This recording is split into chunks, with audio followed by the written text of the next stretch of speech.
जय हिंद दोस्तों। Revision class में आपका स्वागत है। आज हम इसमें मजदूरी और प्रेम नामक निबंध का रिवीजन करेंगे। इसके महत्वपूर्ण तथ्य मैं आपके लेकर आया हूं आज। दोस्तों, सबसे पहले तो क्लास को लाइक कर दो और क्लास अच्छी लगे तो कमेंट जरूर करना। दोस्तों, इस निबंध को जो लिखने वाले हैं उनका नाम है सरदार पूर्ण सिंह। तो इसके लेखक कौन है? सरदार पूर्ण सिंह। इस निबंध के अंतर्गत 8 शीर्षक हैं दोस्तों। टोटल कितने शीर्षक हैं? 8। और इन 8 शीर्षकों के नाम आपको याद रहने चाहिए। सबसे पहला शीर्षक है हल चलाने वाले का जीवन। हल कौन चलाता है? किसान। तो किसान के बारे में बात की है दोस्तों इस शीर्षक में। ठीक। दूसरा शीर्षक है गडरिये का जीवन। गडरिये का जीवन गडरिया कौन होता है? भेड़ चराने वाला। जो भेड़ चराता है उसे बोलते हैं गडरिया। भेड़ चराने वाला। ठीक, भेड़ चराने वाला। तीसरा जो शीर्षक है मजदूर की मजदूरी। चौथा प्रेम मजदूरी। पांचवा शीर्षक है मजदूरी और कला। इसमें कला के बारे में बात की गई है। छठवा है मजदूरी और फकीरी। सातवां समाज का पालन करने वाली दूध की धारा। और आठवां है अंतिम पश्चिमी सभ्यता का नया आदर्श। तो ये 8 शीर्षक हैं इस निबंध में जिसे आपको याद रखना है। आगे देखते हैं। सबसे पहला जो शीर्षक है हल चलाने वाले का जीवन। इसमें क्या क्या फैक्ट हैं देखते हैं। हल चलाने वाला कौन है? किसान होता है हल चलाने वाला। लेखक कहता है हल चलाने वाले और भेड़ चराने वाले, हल को जो चलाते हैं और भेड़ चराने वाले, ये स्वभाव से कैसे होते हैं? साधु होते हैं, यानी भोले भाले होते हैं स्वभाव से। तो आपको ये याद रखना है कि साधु किसे कहा है लेखक ने? एक तो हल चलाने वाले को, दूसरा भेड़ चराने वाले को। ठीक। हल चलाने वाले अपने शरीर का हवन किया करते हैं। खेत उनकी हवनशाला है। दोस्तों, ये जो कथन है, ये लाइनें हैं, ये इंपॉर्टेंट है, आपको ध्यान में रखना है। इनको भी दे सकता है कि हल चलाने वाले अपने शरीर का हवन किया करते हैं। कौन से निबंध से लिया गया है? प्रेम और मजदूरी। ठीक, मजदूरी और प्रेम। इसके बाद में दोस्तों गुरु नानक ने ठीक कहा है भोले भाव मिले रघुराई। भोले भाव मिले रघुराई, ये पंक्ति बहुत ही महत्वपूर्ण है। कौन से निबंध में है ये आपको ध्यान में रखना है। और शीर्षक भी ध्यान में रखना है, हल चलाने वाले का जीवन। इस शीर्षक में है भोले भाव मिले रघुराई। ये प्रकृति के जवान साधु हैं। कौन? किसान और भेड़ चराने वाले। ये प्रकृति में एक तरह से तपस्या करते हैं, घूमते हैं फिरते हैं उसी में। जब कभी मैं इन बेमुकुट के गोपालों के दर्शन करता हूं, मेरा सिर स्वयं ही झुक जाता है। मेरा सिर स्वयं ही झुक जाता है इनकी मासूमियत के आगे। ठीक। लेखक इसमें कहता है कि इन बेमुकुट के गोपालों के दर्शन करता हूं तो मेरा सिर स्वयं झुक जाता है। आगे देखते हैं। अगला जो शीर्षक है गडरिये का जीवन। गडरिया कौन होता है? जो भेड़ चराता है। एक बार मैंने एक बुढ़े गडरिये को देखा। तो गडरिया कैसा था? बुढ़ा आदमी था। आपको इसमें इसका ध्यान में रखना है। गडरिया कैसा था? बुढ़ा था। उसकी प्यारी स्त्री उसके पास रोटी पका रही थी। तो स्त्री क्या कर रही थी? रोटी पका रही थी। उसकी 2 जवान कन्याएं उसके साथ जंगल जंगल भेड़ चराती घूमती है। तो उसके कितनी जवान कन्याएं हैं? 2 जवान कन्याएं हैं। ठीक। मकान इनका बेमकान है, यानी इनके मकान भी नहीं है। इनका घर बेघर है। ये लोग बेनाम और बेपता है, यानी ये एक जगह रुकते नहीं है। इनका कोई निश्चित ठिकाना नहीं है, ये इधर उधर घूमते रहते हैं। कौन? गडरिये। इनका जीवन बर्फ की पवित्रता से पूर्ण और वन की सुगंध से सुगंधित है। किनका? गडरिये का। ये पंक्ति आपको ध्यान में रखनी है, इसको दे देंगे कि इनका जीवन बर्फ की पवित्रता से पूर्ण और वन की सुगंध से सुगंधित है। ये पंक्ति किसके बारे में कही गई है? गडरिये के बारे में। ठीक। मेरे पास मेरा भाई खड़ा था। मैंने उससे कहा, भाई अब मुझे भी भेड़ें ला दो। ऐसे ही मूक जीवन से मेरा भी कल्याण होगा।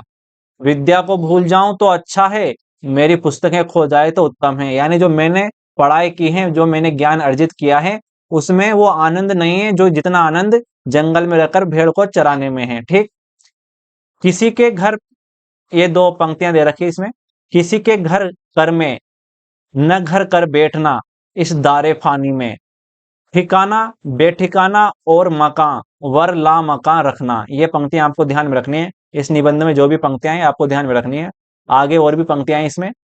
हुए थे आंखों के कल इशारे, इधर हमारे उधर तुम्हारे, चले थे अश्कों के क्या फंवारे, इधर हमारे उधर तुम्हारे। तो ये पंक्ति भी आपको ध्यान में रखनी है। आगे और भी पंक्ति है।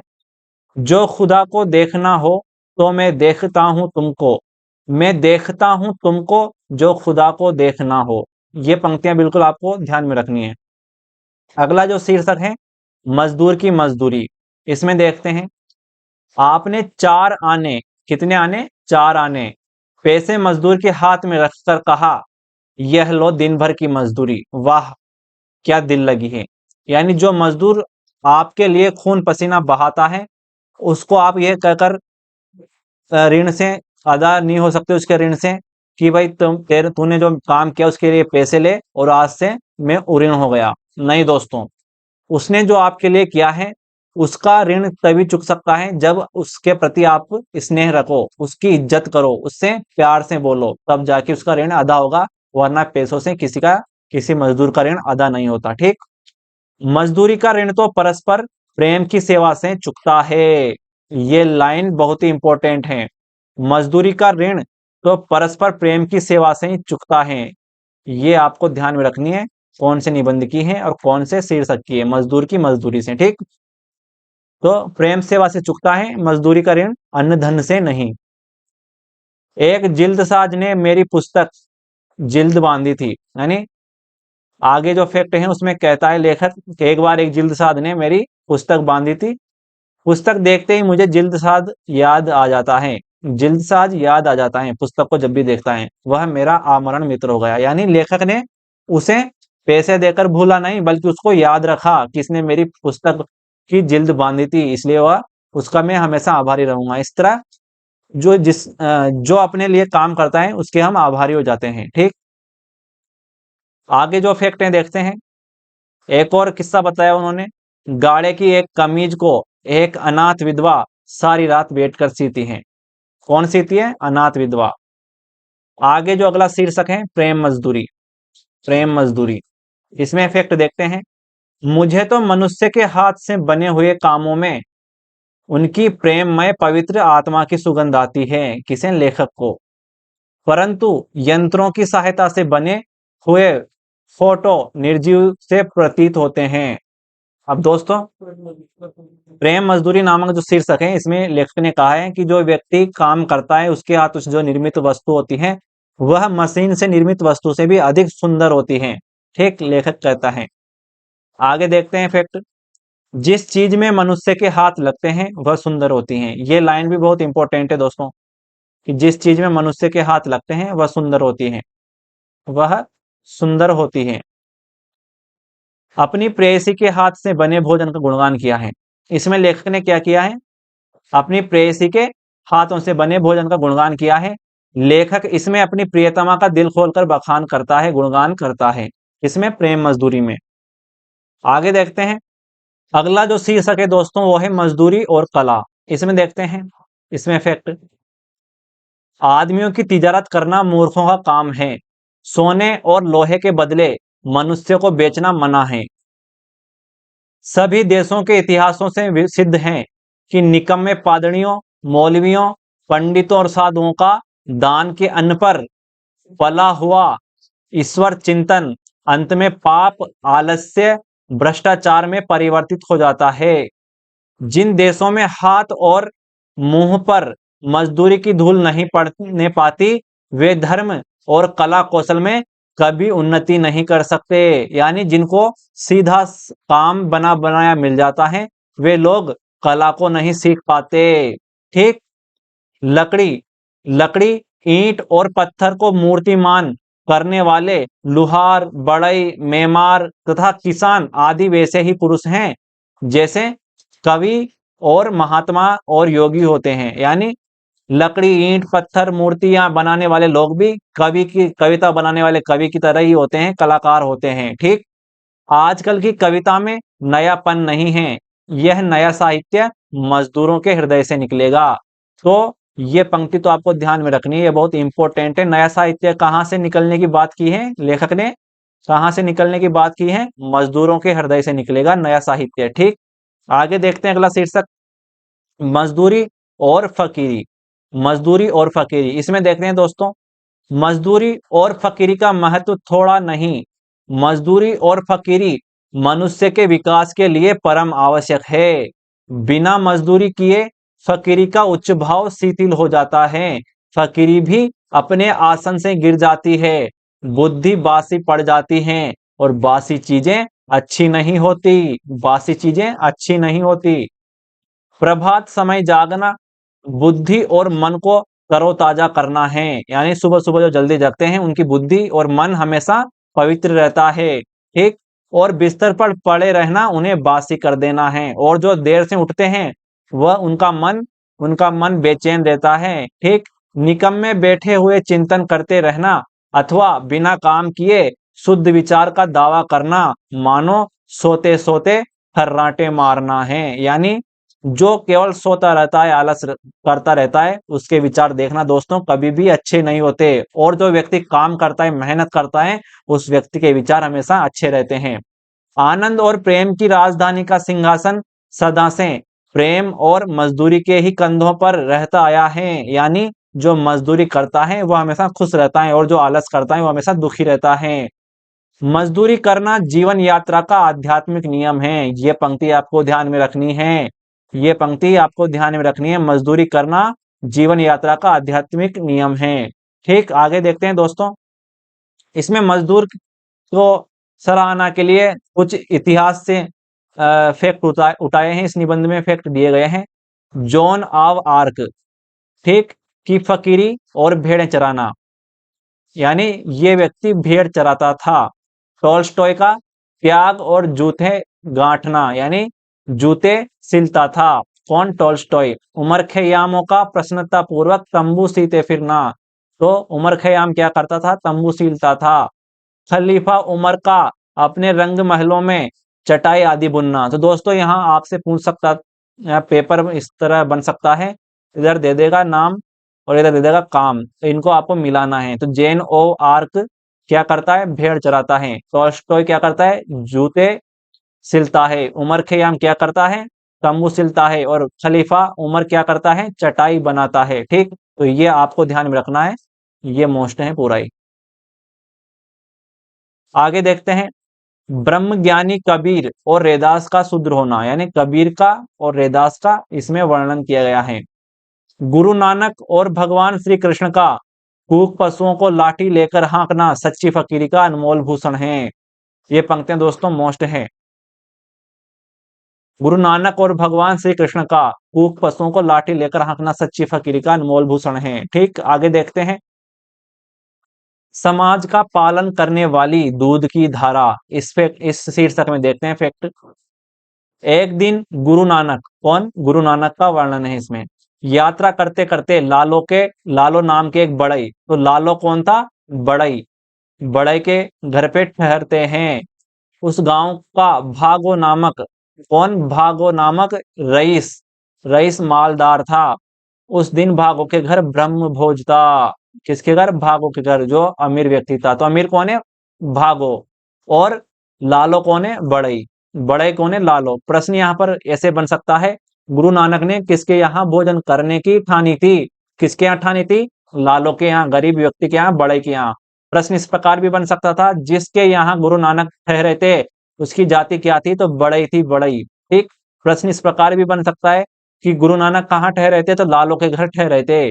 ठीक, आगे देखते हैं, तो प्रश्न इस प्रकार भी बन सकता था, गुरु नानक जिस लालो के गांव में ठहरे थे उसमें अमीर व्यक्ति का नाम क्या था? भागो। तो कौन था अमीर व्यक्ति? भागो। ठीक, आगे जो फैक्ट है देखते हैं, गुरु नानक का आगमन सुनकर भागो नामक अमीर व्यक्ति ने उन्हें निमंत्रण भेजा ब्रह्म भोज का। गुरु ने भागो का अन्न खाने से इनकार कर दिया। उसने गुरु नानक को बलपूर्वक पकड़कर मंगाया, उनसे पूछा, आप मेरे यहाँ अन्न क्यों नहीं ग्रहण करते? गुरुदेव ने उत्तर दिया, भागो अपने घर का हलवा पूरी। तो हलवा पूरी कहाँ से मंगवाता है गुरु नानक? भागो के यहाँ से। ये फैक्ट आपको ध्यान में रखना है, हलवा पूरी कहाँ से मंगवाता है? भागो के यहाँ से। ले आओ। हम इसका कारण बतला दें। हलवा पूरी लाया गया तो गुरु नानक ने लालों के घर से भी उसके मोटे अन्न की रोटियां मंगवाई। तो मोटे अन्न की रोटियां किधर से आई? लालों के घर से। आपको ये फैक्ट बिल्कुल ध्यान रखना है दोस्तों कि भागों के घर से क्या मंगवाया गया था? हलवा पूरी। भागों के घर से क्या मंगवाया गया था? हलवा पूरी। लालों के घर से क्या मंगवाया गया था? मोटे अनाज की रोटी। मोटे अनाज की रोटी। मोटे अनाज की रोटी। ठीक, मोटे अनाज की रोटी। तो ये फैक्ट आपको ध्यान में रखना है। भागों की हलवा पूरी, भागों की हलवा पूरी उन्होंने एक हाथ में और भाई लालो की मोटी रोटी दूसरे हाथ में लेकर दोनों को दबाया तो लोहू टपका, एक से लोहू टपका यानी खून टपका, दूसरे से दूध की धारा निकली। तो लहू किसके से टपका? भागों के से। भागों के हलवा पूरी से लहू टपका और दूध की धारा किससे टपकी? लालो के मोटे अन्न की रोटी से। ठीक, बाबा नानक यही उपदेश हुआ। बाबा नानक ने यही कहा, जो धारा भाई लालो की मोटी रोटी से निकली थी वही समाज का पालन करने वाली दूध की धारा है। यह पंक्ति तो बहुत ही इंपॉर्टेंट है दोस्तों। समाज का पालन करने वाली दूध की धारा किसे कहा? गुरु नानक ने लालो की मोटी रोटी से निकले हुए दूध को। ठीक, आगे देखते हैं। यहाँ जापान है दोस्तों, जापान का जिक्र है। जापान में, कहां पर? जापान में। ये आपको ध्यान में रखना है, कहां का जिक्र है? जापान का। जापान में मैंने कन्याओं और स्त्रियों को ऐसी कलावती देखा है कि वे रेशम के छोटे छोटे टुकड़ों को अपनी दस्तकारी के बदौलत हजारों की कीमत का बना देते हैं। किसको? रेशम के छोटे छोटे टुकड़ों को। कहां पर? जापान में। तो इसका आपको ध्यान में रखना है, जापान में। दोस्तों इस लाइन को पढ़कर आपको लगेगा जैसे ये मजदूरी और कला नामक शीर्षक से हैं, लेकिन ये कौन से शीर्षक से हैं? समाज का पालन करने वाली दूध की धारा से। ठीक, आगे जो फैक्ट हैं देखते हैं। जापान निवासी कागज, लकड़ी, पत्थर की बड़ी बड़ी अच्छी मूर्तियां बनाते हैं। कहाँ? जापान के निवासी। ठीक, हाथ की बनी हुई जापानी चीजें मशीन से बनी हुई चीजों को मात देती हैं। एक जापानी तत्वज्ञानी का कथन है कि हमारी 10 करोड़ उंगलियां, कितनी? 10 करोड़ उंगलियां सारे काम करती हैं। उन उंगलियों ही के बल से संभव है हम जगत को जीत लें। इसमें यहां पर एक इंग्लिश की लाइन है दोस्तों, ये आपको ध्यान में रखनी है, कौन से निबंध में है। ठीक, ये आपको ध्यान में रखनी है। We sell beat the world with the tips of our fingers. तो ये लाइन आपको ध्यान में रखनी है, ये इंग्लिश की लाइन मोस्ट है, दे देगा आपको कौन से निबंध से ली गई है। अगला फैक्ट देखते हैं। यदि भारत की 30 करोड़ नर नारियों की उंगलियां मिलकर कारीगरी के काम करने लगे तो उनकी मजदूरी की बदौलत कुबेर का महल उनके चरणों में आप ही गिर पड़े। ठीक, तो भारतवासी इस समय आलसी हो गए थे, अपनी जरूरत का सामान दूसरे देश से मंगवाते थे, खुद अपने लिए कुछ नहीं करते थे, इसलिए लेखक ने उनका जिक्र किया है यहाँ पर।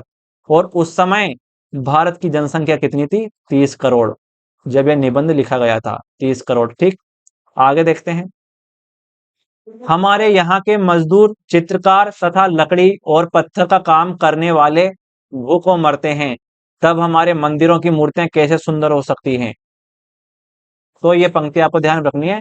जब हमारे यहाँ के मजदूर चित्रकार लकड़ी पत्थर पर काम करने वाले भूखे मरते हैं, तब हमारे यहाँ के मंदिरों की मूर्ति सुंदर कैसे हो सकती है? ये पंक्ति आपको ध्यान रखनी है। अगला जो शीर्षक है दोस्तों, उसमें देखते हैं कौन सा है? पश्चिमी सभ्यता का एक नया आदर्श। कौन सा शीर्षक है? पश्चिमी सभ्यता का नया आदर्श। इसमें क्या है? इसके फैक्ट देखते हैं। पश्चिमी सभ्यता एक नया आदर्श देख रही है। वह कलों यानी मशीनों की पूजा को छोड़कर मनुष्यों की पूजा को अपना आदर्श बना रही है।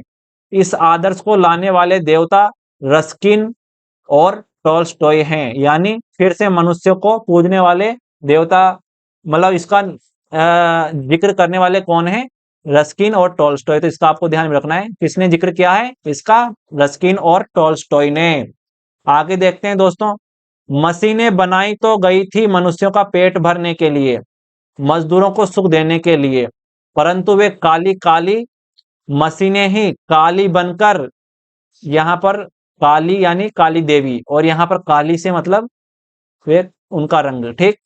काली काली बनकर काली काली काली मशीनें काली बनकर उन्हीं मनुष्यों का भक्षण कर जाने के लिए मुख खोल रही हैं, ठीक। आगे देखते हैं। धन एकत्र करना तो मनुष्य जाति के आनंद मंगल का एक साधारण सा और महातुच्छ उपाय है। धन की पूजा करना नास्तिकता है, ईश्वर को भूल जाना है। ये पंक्ति आपको ध्यान में रखनी है कि धन की पूजा करना नास्तिकता है, ईश्वर को भूल जाना है। ये कौन से शीर्षक में है? पश्चिमी सभ्यता का एक नया आदर्श। इसमें दोस्तों ये पंक्तियां हैं, ये आपको याद में रखनी है कौन से शीर्षक में है। हे रीत आशिकों की, तन मन निसार करना, रोना सितम उठाना और उनको प्यार करना। ये पंक्ति आपको ध्यान में रखनी है। पंक्तियां जितनी भी हैं सब आपको ध्यान में रखनी है, और इनका शीर्षक भी याद रख लेना है कौन से शीर्षक में है। दोस्तों आज की क्लास में इतना ही। हमने आज इस निबंध के महत्वपूर्ण तथ्यों को पढ़ा। ये मेरे व्हाट्सएप नंबर है, यहाँ पर मैसेज कर दो। आपके लिए मैं आपको इस ग्रुप में जोड़ दूंगा, नेट डायरे वाले ग्रुप में, तो आपको रोज अपडेट मिल जाएगा क्लास को लेकर। ये मेरा टेलीग्राम चैनल है, यहाँ पर आपको पीडीएफ मिलेगी। लाइक करना मत भूलना दोस्तों, चैनल को जरूर लाइक करना और सब्सक्राइब करना, शेयर करना। मिलते हैं दोस्तों अगली क्लास में अगले निबंध के साथ।